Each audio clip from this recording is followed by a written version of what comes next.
Continuing coverage now, the state government is investigating whether or not one of Florida's capital city spray fields is spreading forever chemicals into Woodville and eventually into Wakulla Springs. Our capital city correspondent Matt Hoffman is back live for us tonight outside Tallahassee City Hall. Matt, this seems like a substantial update.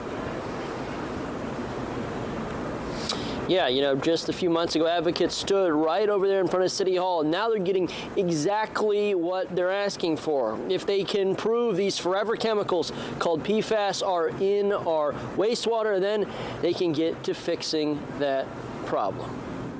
They're invisible, but they never go away.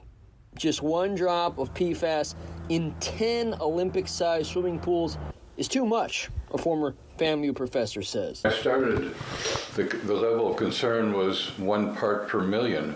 Now we're talking about a chemical that's 1,000 times more toxic than that. That makes Monday's news important. The Deputy Secretary of the Florida Department of Environmental Protection confirmed to Commissioner Jeremy Matlow in an email that they are testing the city of Tallahassee's wastewater spray field. Yeah. PFAS is getting to Wakulla Springs. The city funded a study 20 years ago which showed that wastewater from the spray field did make its way to Wakulla Springs, and so we should be concerned about that ecosystem as well. After wastewater is treated, it is spread on this spray field known as the Southeast Farm.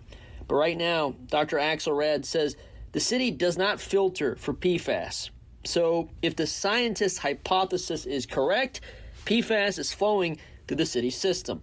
So this is a very dangerous chemical, and what makes it dangerous is that it stays in the environment for centuries. Now, to be clear, the scientists do not blame the city. They say few cities are screening out PFAS, though they expect expensive filters are on the horizon if DEP does confirm with that sampling on May 4th and May 5th.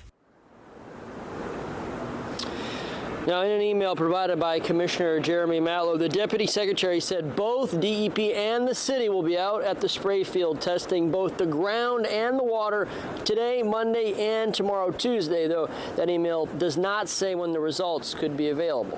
For now, in downtown Tallahassee, I'm Matt Hoffman, WCTV Eyewitness News. But we know those scientists will be eagerly awaiting those results. Matt, thank you so much.